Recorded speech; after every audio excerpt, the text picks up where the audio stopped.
All right. Hello, Internet. Welcome back. We had a bye week. Now we're back. Daytona weekend's done. We made it. We survived for the most part. We did it. We did it for the We most did it. part. Actually, looking back at the last couple of speed weeks, this was a fairly tame speed weeks. I would say so, yeah. I think a lot of it has to do with the car shortages. So I would think everybody would just take it calm. Daytona 500 was pretty wild though. I would say, especially with like the car shortages in everybody's mind. I don't think that was on anyone's mind the way they were driving tonight because it No. is currently the 500 ended probably about an hour and a half ago at this point. Now that we're recording, at the time we're recording this, the race ended maybe an hour and a half ago, Yep. Yep. max. So, So but I just kind of wanted to. I did take a few notes, and then also just a teaser for the four. Actually, no, our last video got 30 views last time I looked at it. But nice. I'm still gonna make the joke. For the three people watching this video, we do. I do have a little teaser for the end.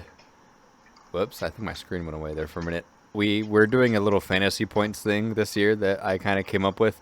We were gonna make a game out of it, and then we just never talked about it. And so we'll probably figure that out for the Auto Club or something. But we're gonna find a way to make my little fantasy points into some kind of betting thing. But we're gonna update that a little bit later. Right now, just diving straight into my notes. The starting with Friday for the. Actually, no. Let's start with the dual races. I did not get to catch them. I said I lied in the Clash video. I said I'd be home for the duels. The traffic coming back home said no, and I missed both of them.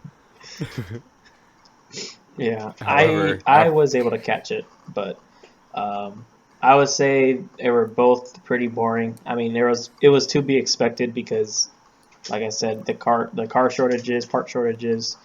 Um, Everybody's not trying to risk it. I mean, not a lot of people brought backups too, so everybody's just trying to play it safe. I think they were just trying to get a feel of how their cars were as far as racing in packs. Just getting ready for the 500. yeah, because I think I talked to you beforehand. It went exactly as I predicted it to go.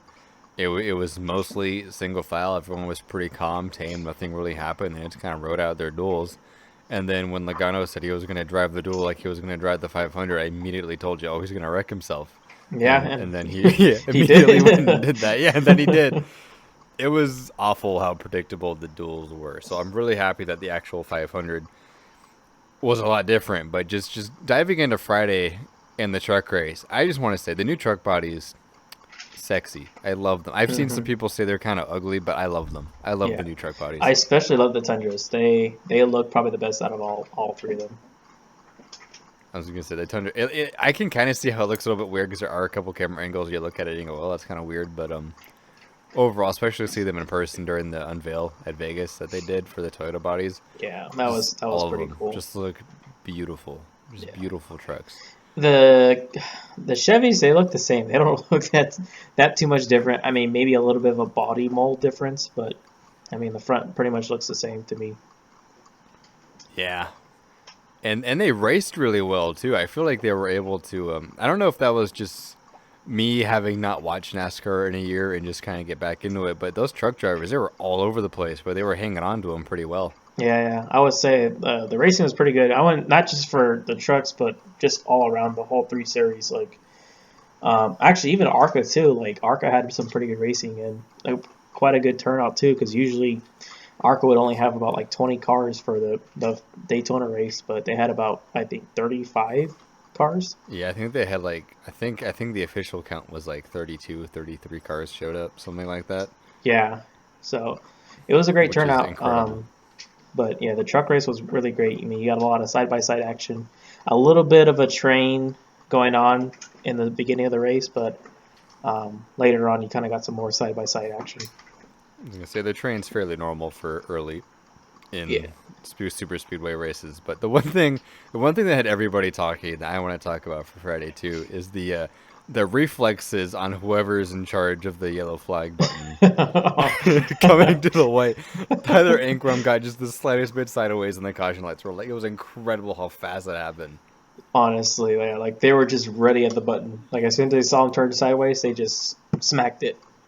Yeah, I was like, yeah, it's over, it's over. Like I thought they took the white, then the yellow came out, but no, apparently they didn't. And then they showed the replays at the certain angles, and no, the yellow light was on before they got to the line. I'm just like, how? That happened so fast. They wrecked like 10 feet from the line, then the caution came out, and I was like, bro. Like what the hell? I know. If he, I thought the same thing too. Like it was like so close. It was probably like 0.02 seconds away from passing the line. God. Yeah. But even then, like fucking Tyler Anchor, man.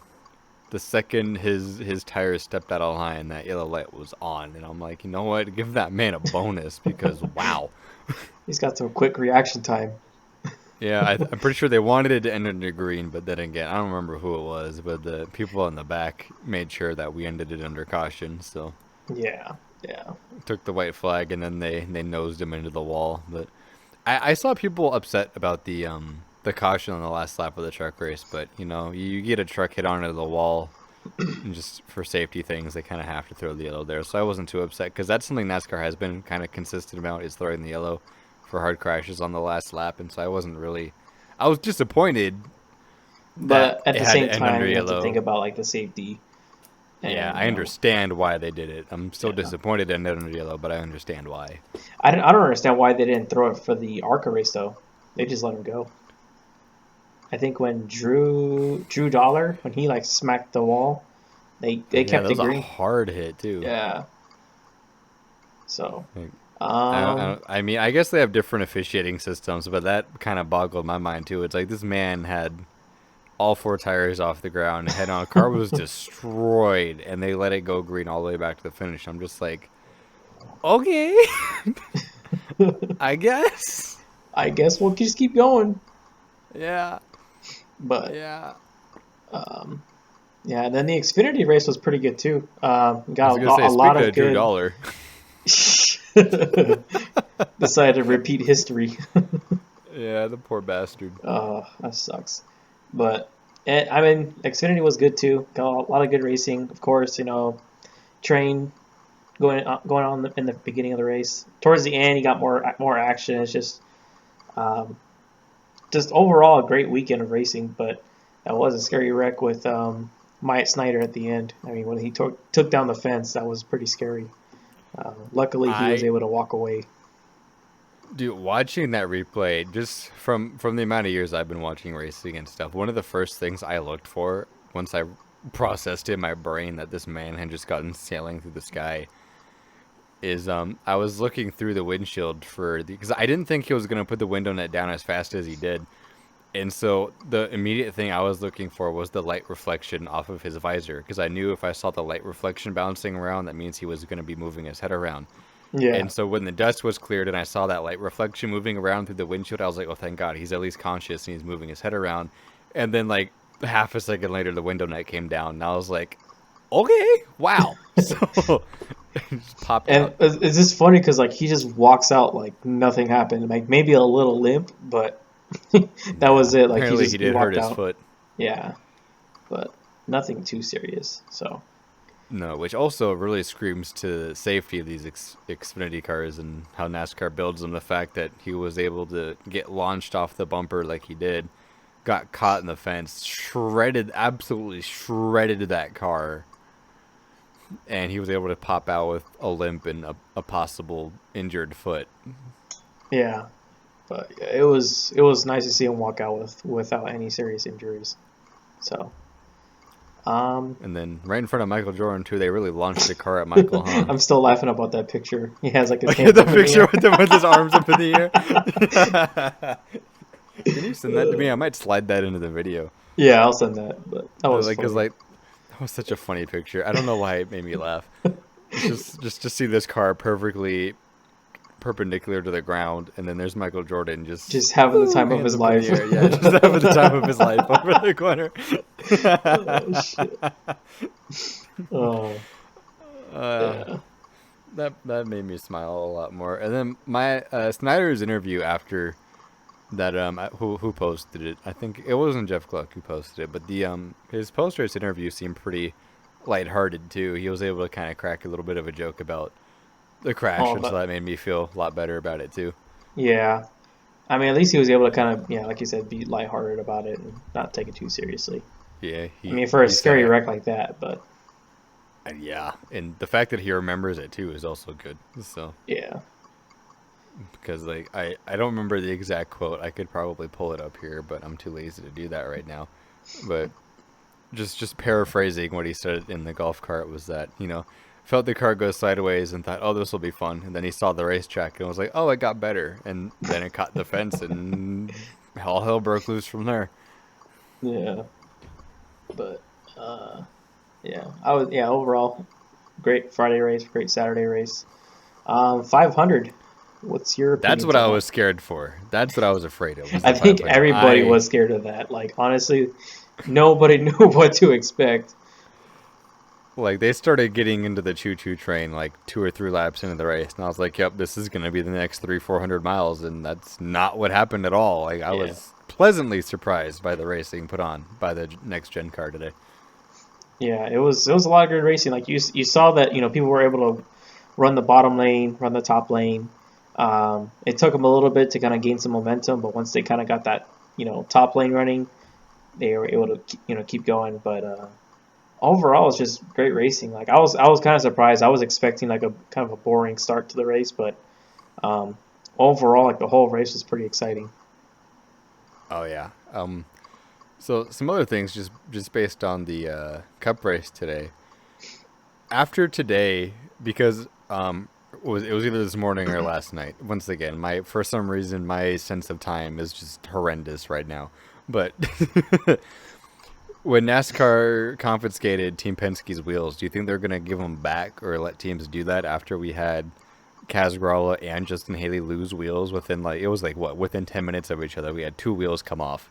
I mean, it's a good idea. Like you saw what happened. Like there was like three incidents that had to do with tires. So I would say I would give them back. Like I mean, it's not giving them an advantage as far as like making them faster. I mean, if anything, it's making them a little bit quicker on the pit stops. But I mean, I feel like all teams should be able to do that because you saw like a lot of issues with tires falling off. Even like during pit stops, I remember Ryan Blaney during his pit stop, they were trying to tighten the right rear, and the guy was there for a while just trying to tighten it, but they had to put a whole new wheel on because for some reason they couldn't tighten it. So um, I would Oh yeah, think I that they would forgot give it. about that. Yeah, I would think they would give it back to them and just let teams do that. I mean, just because of all the issues they had today.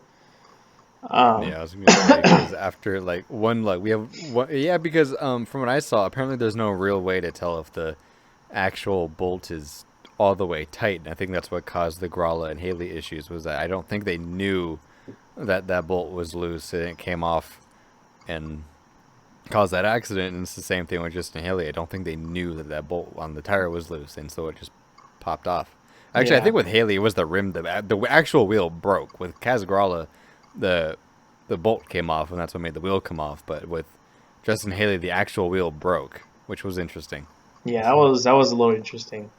Like even like I thought he would just limp back with the rim, but he didn't even have the rim. Like I No, mean, he didn't have he anything. had like the outer side of the rim, but that was it. Yeah, But so I'm gonna be interested to see how NASCAR approaches this going into the future races, especially super speedways. I don't think it'll be that big of an issue on the intermediate tracks, but I feel like on the tracks where we do see a lot of contact and big packs, I feel like the tire issues is going to be something NASCAR is going to have to look at because we can't have tires coming off in the middle of big packs. So, yeah, I would say the biggest concern for me after this race is the amount of toe issues that drivers were having after getting into wrecks. So oh the god, yeah. first one you saw was Benny Hamlin. Like I think he barely hit Harrison Burton, and the car was like literally running sideways.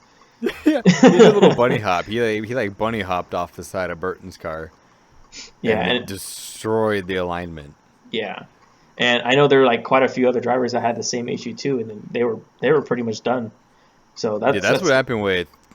It was a toe issue for Tyler Reddick too, and that's why he crashed. Just coming off turn four, the freaking thing just broke on him, and into the wall he went. That started the second crash of the day, I think, was the car braking on Reddick. Yeah, it's kind of concerning, especially with the new car. Like, I mean, of course, it's going to have some bugs and issues, but for the 500, it's kind of scary, because you don't know if it's going to happen in an auto club. Like, who knows? Like, if you side draft somebody, you accidentally, bump into them, it knocks their toe out, you're pretty much done. And Yeah. also, it's like, I don't know, like with these new tires, like as soon as you get a flat, you can't move. It's like you're at a Sure, the guy that standstill. he went what 3 laps down just because he couldn't Four get out laps of the down. grass, You went four and laps down 4 laps. for Okay, a flat tire. It's because nuts. he couldn't get out of the grass. Then when they got him out of the grass, he couldn't drive on the pavement. So it was like, And oh, then that's even a problem. Bowman had the same issue too, because when he spun out, he didn't get any physical damage, but he got flat tires and he couldn't even move. Oof. So I think that's kind of All concerning. all kinds of interesting issues coming to light here after Daytona. Yeah. But the God and Harrison Burton's flip too. That was the back Yeah. end of that car. I heard on Twitter from what we saw on TV, just seeing what we saw on TV and just looking at the accident, I didn't feel like the back end of that car held up very well. But based on the tweets and stuff from the people who were there in the garage, apparently the chassis held up very well. It was the bodywork in the rear window that got shredded, and that's what made me concerned. Is just from viewing from TV, it didn't look like it, because the flip itself didn't look that hard. It was a very light flip, just kind of fluttered over, slid on the roof for a minute, then came back over. It was about as light as a flip could be at 190 something miles an hour, but Yeah. it for what the flip was, the damage looked like a lot for what the flip was on the especially on the back end. Yeah. The flip didn't look that bad, but the damage looked way worse than it should have. But Yeah. I guess a lot of people on Twitter did say that the damage wasn't that bad. I mean, it is a composite body, so I mean, there was like probably a lot of cosmetic damage, but as far as like the chassis and everything inside, it seemed to hold up pretty well. So Okay, and thankfully Burton was the only one to go over flip. during the race, because he went over really easily too, and that's what concerned me for the rest of the race was how easily Burton went over. I thought we were going to have more issues than we did, but Hmm. thankfully everybody else was able to stay on the ground.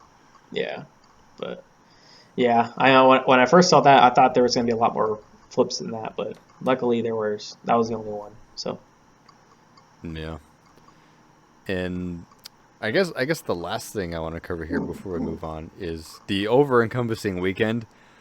What the fuck is Fox doing? That is the worst TV coverage I think I have ever seen in my life. Like, honestly, I've seen bad TV coverage before. Today, oh my god, today's like the I icing on the just cake, pretty much. it, Eh, I'll let I you go just first. I can't. I'm just groaning over here because of how awful the Not only do we get, here's the thing. At this point, the commercials every 2 minutes I'm kind of used to. I've adjusted to the unholy amount of commercials we've been getting. But like the audio glitches, the fucking looking at the ground through the bumper camera every 3 laps is like the amount of things that we're missing from the camera work and the production crew is like, I get it. It's the first race back, but even then, don't they hold rehearsals for this kind of thing? Like, it shouldn't have been that bad. Like a slip up every once in a while is normal with live TV, but this was really bad. Yeah, it was really, really bad. I mean, it's like you said, it's like they kept showing the, bumper cameras and I don't know, like to me, I just don't like them. To me it's pointless. I mean, for short tracks you can't see anything. Maybe for super speedways I would understand, but it just seems kind of pointless to have that underneath. And then the thing is that, they're constantly showing like the bumper cameras and they're missing all the other action that's going on, like the side by side racing for the lead. Even wrecks that we miss, like we'll see like two cars wreck, and then we come back after commercial break and we realize that there's like four cars that were involved. So I mean, it's kind of getting bad. And then it's like you said with the commercials. Like to me, I think it's time to kind of step away from that. Um, I mean, I've watched other sporting events and Formula One, and they've kind of gone away with all these commercials. But I mean, I understand it's a marketing sport. They have to show off all these different companies, but it's kind of ridiculous to get a commercial break after every two laps. It's kind of outrageous. Yeah, because actually that was wasn't the point of stage racing to have commercial breaks to give us more green flag racing. I feel like it's just doubled commercials. Like Pretty much is, yeah. Somebody might look into the logistics. If I ever have time, I might go look into the logistics of it. But I feel like since stage racing started, specifically like last year and what we've been saying this year, commercials have doubled. Like we're getting the same amount of commercials during green flag racing on top of the stage break commercials. So it's just like, because like think of it this way. It's like if you're watching like a football game, and they take commercial breaks in between. They're switch every time like the team gets to the ball goes to the other team. So like say like it's fourth down, they turn it over, or they kick like a kick, or what do you call it? Like they punt the football, and once the team gets the other ball, they'll go to commercial break. Now the NFL is not going to be like, oh, it's a second down, we're going to be right back after this commercial break. It's like they're not going to do that. It's just, I don't know. It's kind of ridiculous with all the commercials that they have. That, and it throws them out of whack. Like when they went to the what was it, the Toyota commercial thing, right when Tyler Reddick crashed, it kind of threw them out of whack a little bit because they were like, oh, well, here's your Toyota thingy, and then right when they cut to the side by side, they crashed, and it's like it almost seemed like they panicked when that happened. So it's like they weren't ready for it. So honestly, it seemed like they did. They were like, oh shit, like go back. Yeah, like I know. Yeah, it's like you said. I understand it's very heavily an advertising sport, but there's gotta be a better way to do this. There has to be a better way to do this because they're drowning us with commercials. I mean, I don't mind the side by side action. I really don't. See that too. Like I feel like I saw a tweet a while ago. I can't remember who tweeted it, so I'm pretty sure they know who they are, or I'm pretty sure several people have also tweeted this, but I feel like all green flag racing needs to do the side-by-side, and then cautions we can do with the full screen commercials. But even then, I feel like we also need to cut back on the amount of commercials we're getting because we're still getting a ludicrous amount of commercials even with the side-by-sides. And I want to go to what Alan Bestwick said when I was watching the race. So he was kind of asking like about an update about the race. And he says, well, to add to the commercial topic, he says, well, it makes sense because like he said there, for the last 45 laps or 45 minutes of the race, they try to keep it green without any commercials. But it's like they cut it to commercial break with 20 to go, or they cut it to commercial break with 10 to go. So it's I was gonna say, and yesterday during an Xfinity race, they went to commercial with I think 13 to go. So I don't know. It's kind of ridiculous with all these commercial breaks, and I'm sure a lot of people are upset about it too. So I didn't see a single person today on Twitter who was pleased with the commercials. My favorite was when we went to a commercial break, came back for 3 laps to crank it up, and then immediately went back to commercial breaks. It's like, welcome back. All right, we'll be back. Yep. It's like, what? So it's a wonderful time, the Fox broadcasts. It's just like I just can't wait for NBC. I really hope NBC does a better job at handling this because I feel they're making. I feel like last year they've handled it pretty well. I mean, once they handed it over, I was kind of like begging and pleading. I was like, just please, like don't follow in the footsteps of Fox. And they did a pretty decent job as far as like coverage, commercial breaks. It's like they did a lot of the side by side action. They still went to commercial break, but you're still not missing anything, which is kind of nice.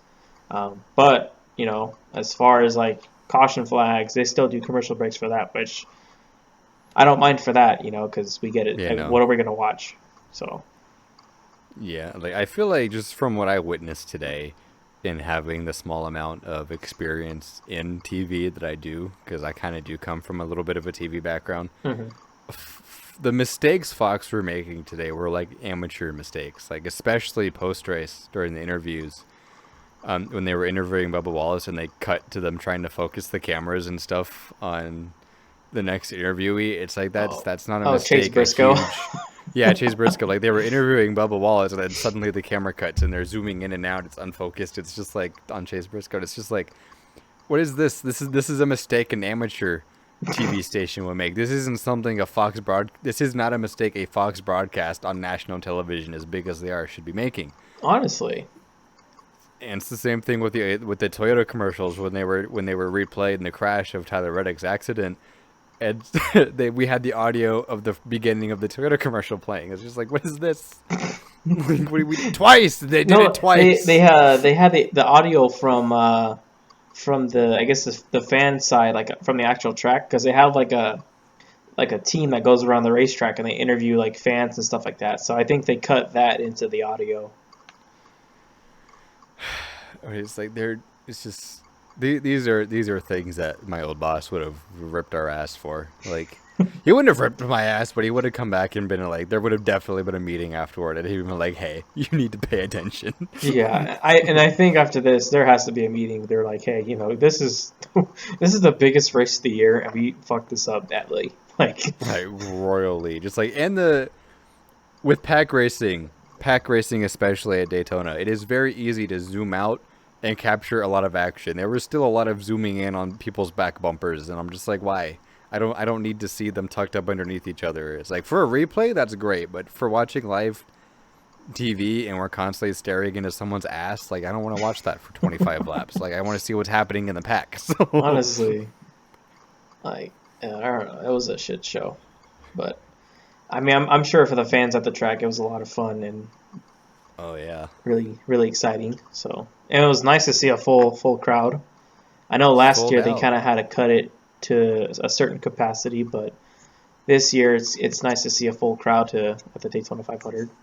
I know for the Phoenix race, it was like a full crowd. I know we went, and that was pretty cool to see. So it's always good to see full grandstands at a racetrack. Yeah. Makes my heart happy. I mean, it's nice because, like, people actually come out to these races and watch them, and that they're kind of gaining popularity. It's good for the sport. I know, like, a few times you watch TV. I think it was like, what, 2014, 15? I remember, like, watching the Bristol race, and it's like there's like maybe 25% capacity at the track, and I was like pre-COVID, so it's kind of that was kind of scary to see. Which that tells me that the hype behind the Gen 7 car and these new campaigns that NASCAR is doing is working. So it's like, it's amazing to me that NASCAR's campaigns work beautifully, but then their TV coverage is the worst thing I've ever seen in my life. So, yeah. Which I guess isn't necessarily NASCAR's fault. That's more on Fox and the TV broadcaster. But even then, it's just like, buddy, come on. Yeah, they got to work on that. It's kind of some. It's not, and then the thing is that they did the same thing at the Clash too. So it's like they had time to work on this. It's not something that they just found out this week. They had a lot of time to work on this. Because even I wasn't watching the race for the Clash, but I've heard a lot of people say that they had too many like bumper camera angles. They missed a lot of wrecks. It was awful. Yeah, they missed the final lap wreck too. Like we never got a they missed Ryan Blaney's Hans device throwing. They missed the final lap crash between McDowell and Truex. There was a lot of times where we were zoomed in on somebody's bumper and somebody like two cars nudged together and like you couldn't see anything else that was happening. Like there was a lot of like unnecessary shots and there was unnecessary close-ups, unnecessary bumper shots. Like there was so much that was just so bad about the Coliseum race, and then now we're repeating it again at Daytona, like a track that's literally like 5 times the size. We're making the same mistakes with the same results. So. It's just sad. But I know, because I remember at that track, it's like they had a lot of stands for like, camera guys that they had for the that could be used for like the Fox guys, but I don't know what they were thinking. Yeah. I feel like missing shots at a bigger racetrack is a little bit more acceptable because there is more ground to cover, but the amount of things that they missed at the Coliseum being a quarter-mile track is ridiculous. Like, the amount of cameras they have there, and they still missed a ton of, like highlight things. It's just like, really?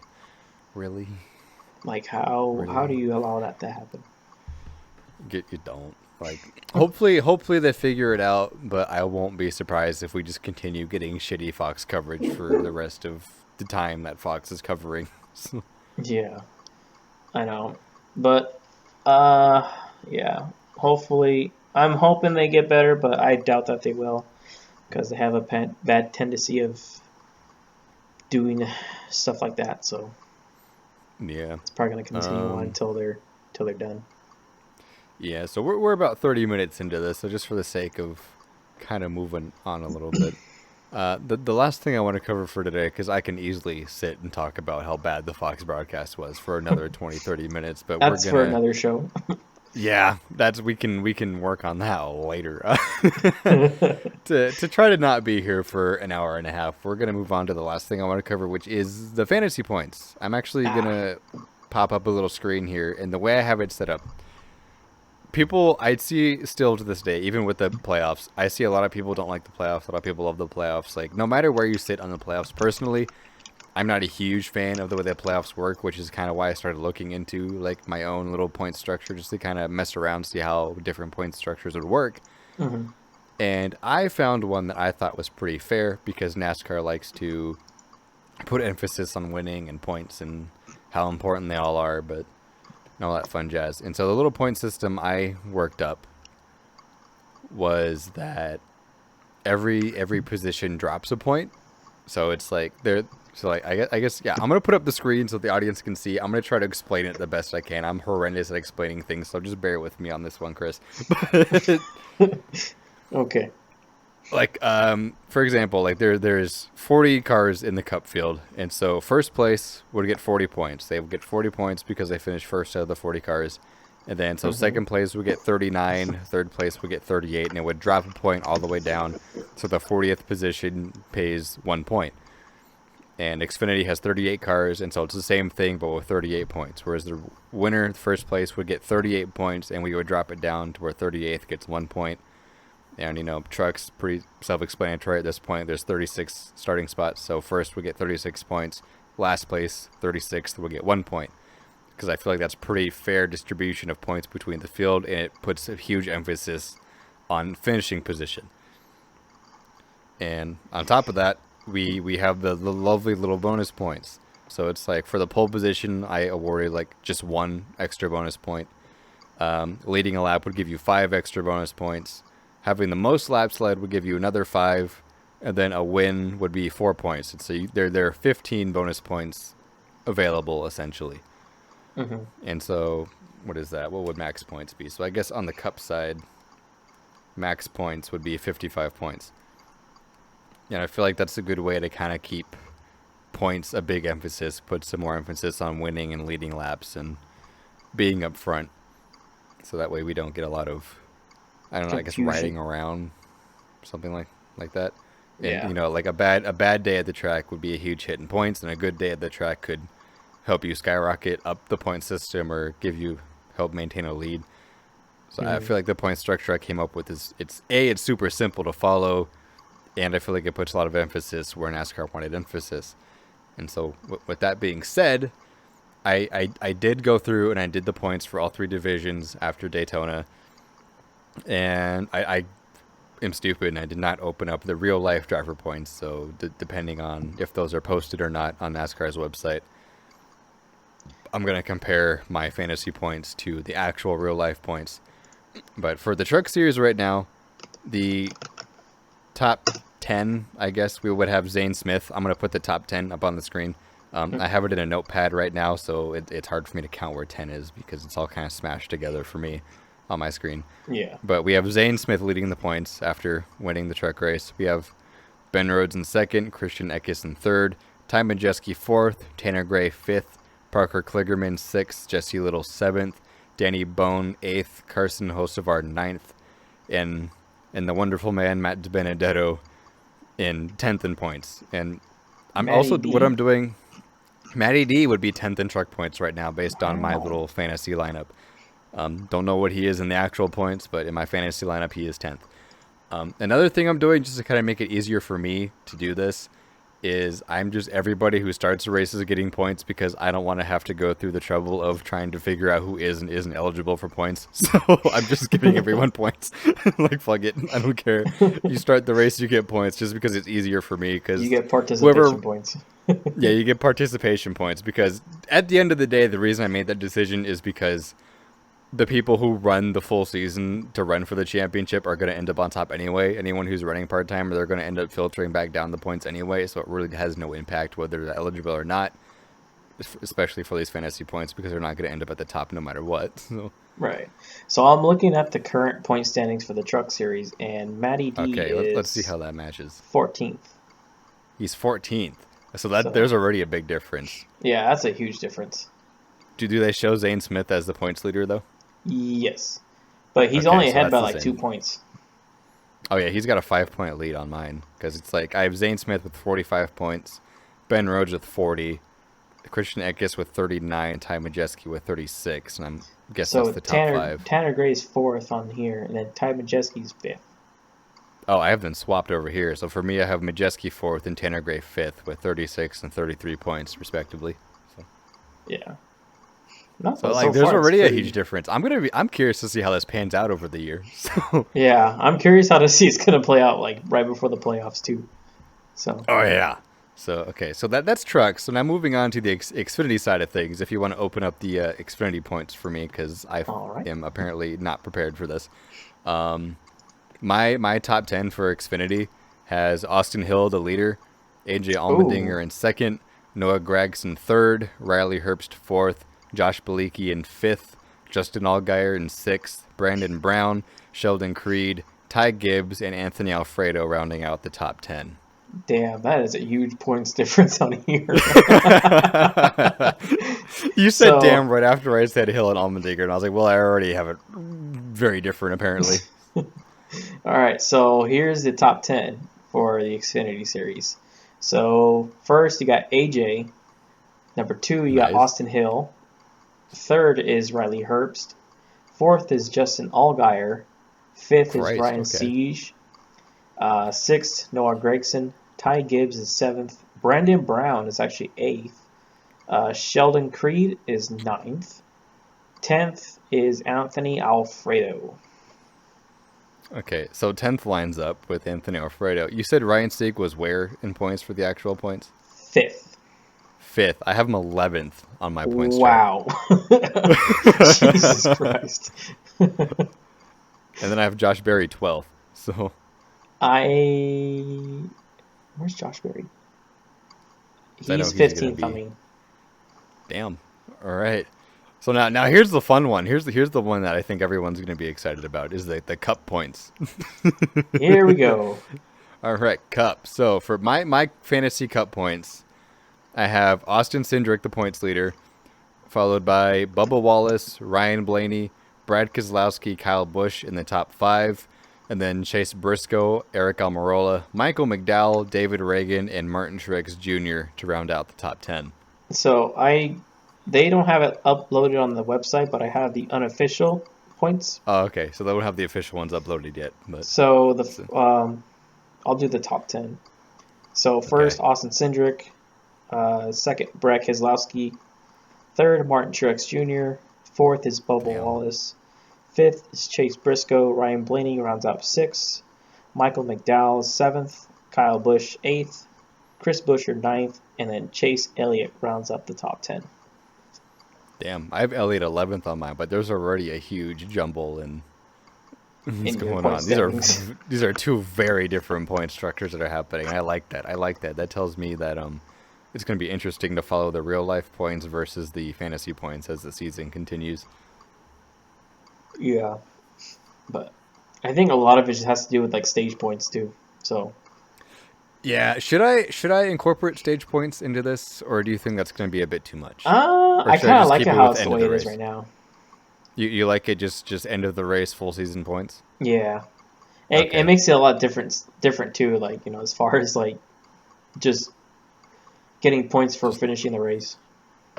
Yeah. Okay. We'll keep it untouched. We'll see how it works out as we go. Because I didn't even think about stage points. That's probably also why there's a huge jumble in how it is there. So yeah, we'll we'll go off of that. So hopefully, for the 6 people watching it, for the people who made it this far into the video, because we're now fucking 40 minutes into this shit show, let us know what you think about this little point structure and how you think that's gonna pan out, because I'm interested to see everyone's thoughts on this. And so with that, I think we're gonna get ready to wrap it up, so we're not here too long, because this video is gonna take 6.5 years to upload probably, because I have shitty internet. But so next week is Auto Club, and so you're actually gonna be in California, right? You said you're going to the Auto Club. Yeah, so I will be in Auto Club, not for Saturday, but I'll be there for Sunday. So all right, which means we're probably doing another Zoom call. Woo! Yeah. Yeah. All right. Yay, Zoom calls. So we had our first proper video for Daytona, and then we're gonna do another Zoom call for California. I'm excited for Vegas one. I don't know how we're gonna do that, but that one should be fun. I will figure it out. I will talk about Vegas when we get to the Auto Club video, and we'll cover that when we get there. But we do have, I guess now that you've teased it, we do have something special happening for Vegas, and so we'll get to that. We'll cover that at the end of the Auto Club video. We'll tease Vegas, and so now you have an excuse. Now, audience, this is you. Now you have an excuse to watch our Auto Club video. Is at the end of the Auto Club video, we're gonna have special news for Vegas. Okay. And with that, I guess we're gonna call it a video. I will see you guys after Auto Club. Yep. So all right. See you guys next time.